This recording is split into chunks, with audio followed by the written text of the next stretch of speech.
Ever feel like you're living in your own head a little too much? Like all your thoughts are down in this weird basement and nobody else is allowed in? Hmm. Well, today we're going to meet a guy who pretty much took that feeling and turned it into, like, I don't know, an art form, maybe. Yeah, like a dark art. Yeah, exactly. We're diving into the mind of Dostoevsky's underground man, right? He's that famously difficult narrator from Notes from Underground. And when we say difficult, oh, we mean it. We do. But don't worry, if you haven't read the whole thing, it's dense. We're just working with some excerpts today. We're going to unpack why this guy, this underground man, is still so relatable. Yeah, and surprisingly so, even if you don't think you're like a big Russian lit person. Right. So anyone listening who's ever felt misunderstood or kind of, I don't know, overthinks things, Oh, constantly. this one's for you. What gets me about the underground man is he's like this weird mix of repelling you and then like drawing you in at the same time. He's smart, obviously, but then he keeps sabotaging himself. And he's so emotional underneath it all, but then acts like feelings are, I don't know, disgusting or something. Yeah. And he's so upfront about his flaws right from those first few pages. It's kind of refreshing, honestly. Oh, totally. No filter whatsoever. Like right away, he tells you flat out how spiteful he is, how much he enjoys making other people miserable. I mean, okay, we've all held a grudge, right? But this guy seems almost, I don't know, proud of it.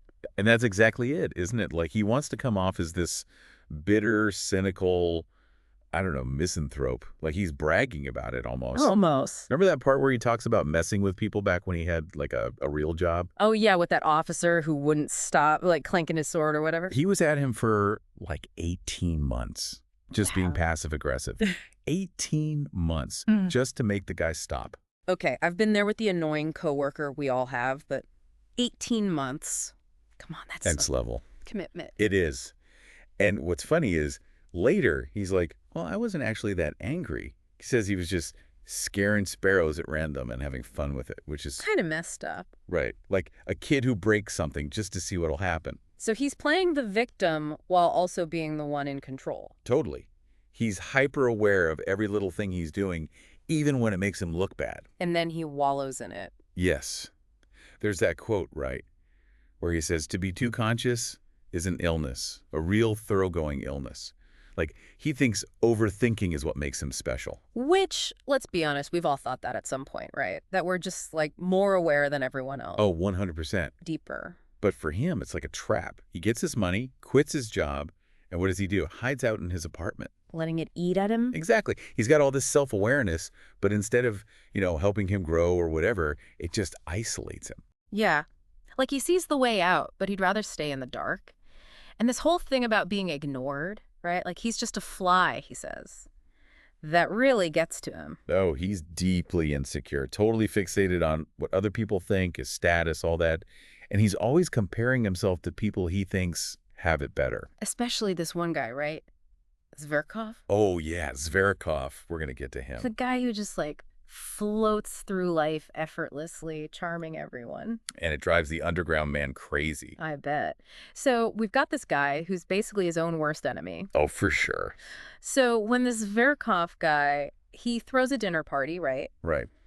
And the underground man gets invited. Uh-huh. You just know it's going to be a disaster waiting to happen. Oh, 100%. Train wreck. A total train wreck. And the underground man, he spends like days obsessing over this thing, what to wear, what to say. Yeah. Like he's planning this big performance in his head. It's kind of like how we all, replay these imaginary conversations in our heads. Oh, yeah, totally. And they always end up way more dramatic than anything that happens in real life. Always. Except for the underground man. It's like he needs that drama, He thrives on it. Exactly. And then, of course, this dinner party, it's a complete disaster. Like, he shows up an hour early. Oh, yeah, because they changed the time or something, Yeah. right? And forgot to tell him. Yep. Classic. But the thing is, you can tell he desperately wants these people to like him. Right. He wants their approval so bad. But he's also, like, convinced they hate him before they've even, Said a word. Exactly. Every little comment they make, every time they mention his job or how much money he makes, it's like A personal a attack. personal attack. Yeah. And then it gets worse because Yeah. he launches into this, I don't know, drunken rant. Oh, the speech. I'd almost forgotten about that. It's rough. Like, he's trying to sound all intellectual and impressive, Of course. But it just comes out. Rambling and pretentious, yeah. It's painful. You almost have to laugh. They It's just so... Yeah, because we've all been there. 100%. Maybe not to that extreme. Not to that extreme, thank goodness, but like those moments where you can feel yourself trying too hard, saying all the wrong things. Yes. It's cringeworthy. Total cringe. But back to the Underground Man, he even tries to make a toast, right? Yeah. It's Verkov, I think, but it's... A disaster. Oh, it's so awkward. Like, this desperate plea for, I don't know, validation or something. He wants to be above it all. Exactly. He sees how phony it is, but he still wants in on the game. Yeah, he can't help himself. So at this point, the dinner party from hell, it's a complete disaster. Pretty much, yeah. But then there's this glimmer of hope. Oh, Liza. Right. She's this quiet, I don't know, you never can quite figure her out. Kind of mysterious. Yeah, mysterious. But it's like for the Underground Man, she's this chance to escape, you know, from himself, I guess. Interesting. So tell me about her. What's she like? Well, she doesn't say a whole lot, at least at first, and he kind of just dumps all his baggage on her. Yeah. Like confesses all his darkest thoughts. And you think, maybe this is good for him. A release. Right. But then as soon as he's done, he pushes her away. Like he can't handle it. He pushes her away. Wow. Yeah. It's like he's afraid of real connection. Afraid of being vulnerable. Maybe. Or maybe afraid of what she'll think of him once she really knows. And that fear, it kind of comes out in this confession he makes to her. Confession? Yeah. He admits he's been using her. Just for, you know, emotional release. He says that? He does, even though he knows it's messed up, manipulating her like that. And then there's this line, right, where he says he can't imagine love without, you know, being in control. Oh, boy. Yeah, he already says he can't imagine love without the right to tyrannize over the person he, quote unquote, loves. It's a lot, right, to think about someone seeing love like that. Yeah, it's intense.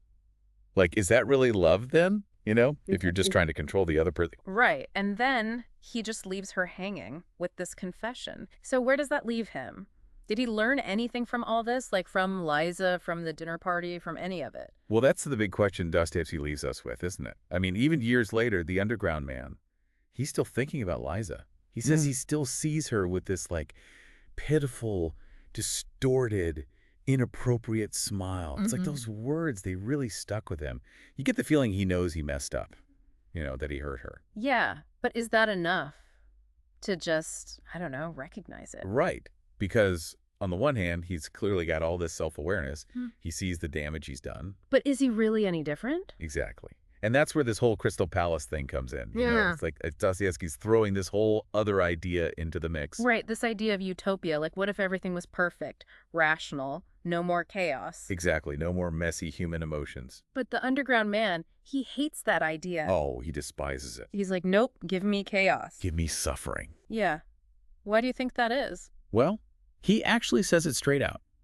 He says that humanity would never give up real suffering, meaning destruction and chaos, because that's what makes us human. It's like we need the bad to appreciate the good, or even just to know what the good is. So instead of trying to create this perfect world, Which is impossible anyway. totally, it's more about like learning to deal with the world as it is, with all the, you know, messiness. Yeah, the uncertainty of it all. It reminds me of that quote where the Underground Man says, reason is nothing but reason. Like, it can only take us so far, right? It's limited. Limited, because we're not just these logical robots. Thankfully, right? Right. We've got emotions, intuition, even, like, you know, kind of dark impulses sometimes. We're complicated. We are. And Dostoevsky's saying that's okay. Like, that's part of what makes us interesting. And human. So, okay, big picture time. We've spent all this time with this guy, the Underground Man, in his head. In the depths. The depths. But what does it all mean for, you know, those of us who aren't fictional characters? How do we actually take this stuff and, I don't know, use it in our own lives? That's the question, right? I think Dostoevsky, he's not giving us any easy answers, Never does. but he is challenging us. He's asking, can we be real with ourselves about our own underground tendencies, the stuff we try to hide even from ourselves? The insecurities, the need to be in control, all of it. Exactly. And can we look at that stuff without judgment?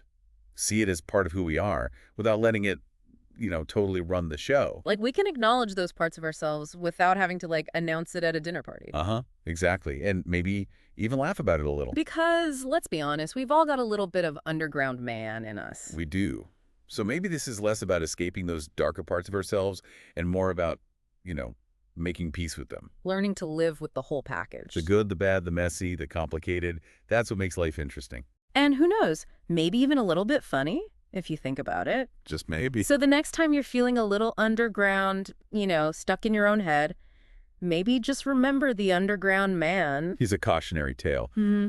but also like a reminder that we're all in this together. And that even in the darkest, weirdest corners of our minds, There's always hope. And maybe even a little bit of humor. absolutely.